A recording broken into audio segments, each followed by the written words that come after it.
मौजूद हूँ ward number 4 के अंदर, और वार्ड नंबर 4 के बड़े बेहतरीन किस्म के उम्मीदवार किसी तारफ़ के मोहताज नहीं, ज़हीरुद्दीन बाबर साहब, जिनका ताल्लुक वकालत से है। इससे पहले वो तालीमी मैदान में अपनी शानदार खिदमत सर अंजाम दे चुके। आइए इनसे बिला ताख़ीर गुफ्तगू का सिलसिला शुरू करते हैं। सबसे पहले सर आपको खुशामदीद। आप कंपेन कर रहे थे और आपने कीमती वक्त निकाल हमें दिया।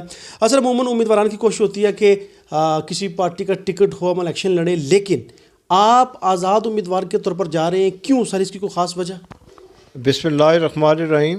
आपके सवाल का जवाब यह है कि मैं एक समाजी कारकुन हूँ और पार्टियाँ सब मेरे लिए काबिल एहतराम हैं, और मेरा असल में जो मकसद है वो इंसानियत की खिदमत है।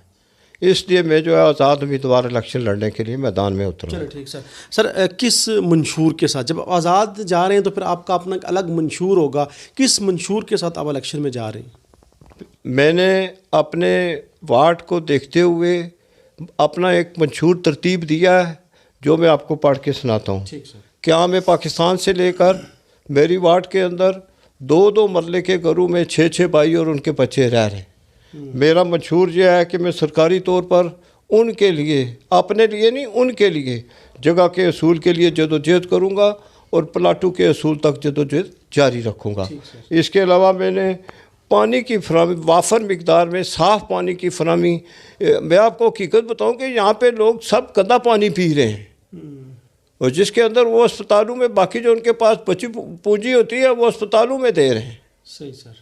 इसका हल यह है कि वाफर मिकदार में साफ़ पानी मुहैया करेंगे, और इंशाअल्लाह ताला अपने ज़ाती फैमिली और फ्रेंड्स फंड से जो है मैं एक ट्यूबवेल जो है बनाऊँगा अपनी वार्ड के लिए इंशाअल्लाह ताला।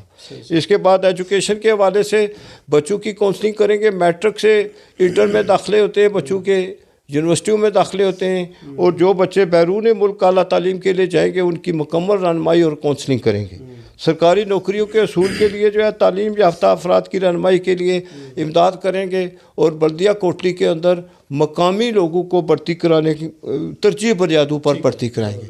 उसके बाद सेहत के हवाले से मेरा इंशाअल्लाह ताला प्रोग्राम यह है कि 6 माह के अंदर अंदर अपनी फ्री डिस्पेंसरी कायम करेंगे, जिसमें 7-24 के हर वक्त यानी कि जो है वो डॉक्टर वहाँ पे मौजूद होगा, और अद्वियात जो है फ्री फराहम की जाएंगी, और हर महीने स्पेशलिस्ट डॉक्टर जो है उसका बंदोबस्त करेंगे डिस्पेंसरी के अंदर।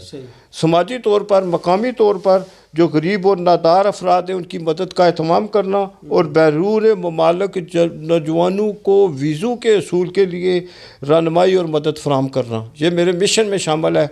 नेक्स्ट मेरा कारोबार के हवाले से जो मेरा मिशन ये है कि हुनरमंद नौजवानों को शराकतदारी के साथ छोटे कारोबार शुरू करवाने में मदद फराहम करना। सर आपका मंशूर हमारे सामने आ गया, नाजरीन तक पहुँच गया, यकीनन नाजरीन इसके ऊपर अपना फीडबैक देंगे। आप इलेक्शन में बैठ जाएंगे, ये हकीकत है या आपके खिलाफ प्रोपेगेंडा है? ये बहुत बड़ा प्रोपेगेंडा मैंने सुना है मेरे खिलाफ हो रहा है। मेरा एक वोट भी हो तो मैं कभी नहीं बैठूंगा। आपके खिलाफ इतना बड़ा प्रोपेगेंडा हो रहा है, आप प्रोपेगेंडा करने वालों को कोई जवाब देंगे स्क्रीन के ऊपर? मेरा जवाब ये है कि उसको पता है कि मैंने अल्लाह पाक के फजल करम से इलेक्शन जीत लिया है। अच्छा, अल्लाह पाक के फजल करम से। आपने दावा किया है सर कि आप इलेक्शन जीत रहे हैं, जीत जाएंगे। अगर आप इतने मजबूत उम्मीदवार हैं तो फिर यकीनन किसी सियासी जमात ने आपके साथ रब्ता किया होगा। सियासी जमातें सब मेरे लिए काबिल एहतराम हैं। कोई लीडर भी ऐसा नहीं होता है जो मुल्क और इंसानियत के लिए बुरा हो।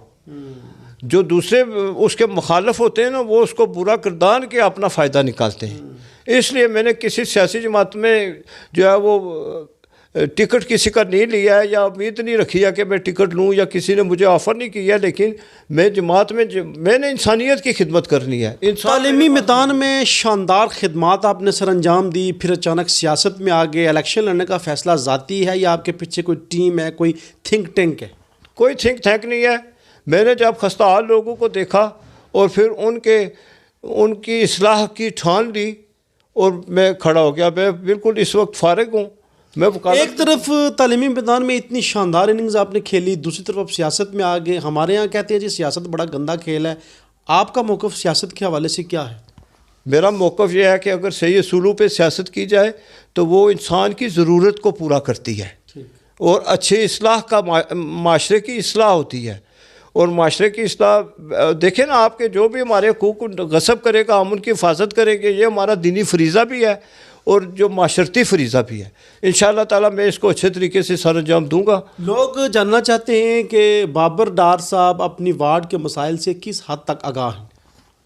मैं यहाँ ही पैदा हुआ हूँ, मेरी 63 साल उम्र है। मैं हर किस्म के मसाइल से कहूँ, जैसा कि आपको मालूम है कि मैंने 2008 में जो है मेरे दोस्त शौकत शाह साहब जब एडमिनिस्ट्रेटर बने तो हमने जो है तकरीबन आधे शहर को जो है ना, जो 70 सालों में कोई काम नहीं कर सका है ना, वो अल्लाह के फजल से हमने 6 महीने में किया है। फ़र्ज़ करें आपको अगर जिम्मेदारी मिलती है तो शौकत शाह जैसे काम आप करवा सकते हैं? उससे ज़्यादा करवाएंगे। उसके पीछे जो ठीक ठाक था हम ही थे, तो दोस्त यार जो उसके हाँ हम भी थे अल्लाह के फजल से, और इंशाअल्लाह ताला वो भी हमारी जान है और हम उससे भी ज़्यादा करवा सकते हैं। आपकी बातों पर लोग क्यों एतबार करेंगे, आपको वोट क्यों देंगे, आपका इंतखाब लोग क्यों करेंगे? मेरा इंतखाब इसलिए करेंगे कि वो मुझे ज़ाती तौर पर मतलब पैदाश से लेके अभी तक जानते हैं सब, ठीक है, और मेरी फैमिली को भी जानते हैं। अल्लाह के फजल से हमने ना किसी के साथ कभी धोखा किया और ना करेंगे और ना कि उनके साथ धोखा होने देंगे। तालीमी मैदान में रहे, सैकड़ों हज़ारों आपके स्टूडेंट्स हैं, सोशल कामों में हमेशा पेश रहे हैं, इन दोनों कामों की वजह से आपको इलेक्शन में फ़ायदा होगा? बहुत फ़ायदा होगा, क्योंकि मेरी शनाख्त है। ये दोनों चीज़ें जो इंसान की ज़िंदगी होती है पहले दिन से लेके जिस वक्त वो मैं बात कर रहा हूँ, वो उसकी शनाख्त होती है ना, कि उसकी पहचान होती है, ये कैसा बंदा है, दूसरों के साथ कैसा सलूक है इसका, गरीबों के साथ कैसा सलूक है, बाकी जो गली मोहल्ले में जो काम काज है उनके साथ इसका कैसा सलूक है। तो वो सब चीज़ें लोग देख रहे होते हैं और आपको बगैर मतलब के वो देख रहे होते हैं और वो आपको एग्जामिन कर रहे होते हैं। सर, सोशल कामों में हमेशा आप पेश रहे, आपको सोशल कामों का इतना शौक़ क्यों है? ये इंसान की खसलत में होता है। मैं किसी को तकलीफ़ में नहीं देख सकता। मैं अपनी बात करता हूँ ना, मैं किसी को तकलीफ़ में नहीं देख सकता, किसी को मुसीबत में नहीं देख सकता। अगर उसकी हेल्प करेंगे तो ये मैंने खुद आपको बताता हूँ कि खैरुन्नास से मैं यनफ़उन्नास, बेहतर इंसान वो है जिससे दूसरों को फ़ायदा पहुँचे। वार्ड नंबर 4 में आपका मुकाबला किसके साथ है? मेरा किसी उम्मीदवार के साथ मुकाबला नहीं है। मैं पहले नंबर पे हूँ और सब उम्मीदवारों को ये पता है कि ये पहले नंबर पे, हम इसको कैसे पीछे ला सकते हैं। अगर कोई उम्मीदवार आपके हक़ में बैठना चाहिए, आपने कोशिश की हो किसी उम्मीदवार को अपने हक़ में बैठाने की? मुझे ज़रूरत नहीं है कोशिश करने की, लेकिन अगर कोई मेरे हक़ में बैठना चाहता है तो मैं उसको अपने सीने से लगाऊंगा और उसको अपने बहसीयत सेक्रेटरी उसको ट्रेंड करूँगा और उसको बोलूँगा आज के बाद तुम लड़ो, मैं आखिरी इलेक्शन है। सर, बल्दियाती इलेक्शन हो रहे हैं, आपने मसाइल का जिक्र किया, अपनी वार्ड का तज़किरा किया। आपके नज़दीक बल्दियाती इलेक्शन हो जाने से शहर के अंदर सियासी निज़ाम के अंदर कितना मुस्बत असर पड़ेगा? ये देखें ना, लोगों को अपने हकूक़ जो है वो हासिल होंगे और 30 साल के बाद हासिल होंगे, जबकि ये जो हकूक़ है वो दूसरे गज़ब कर रहे हैं।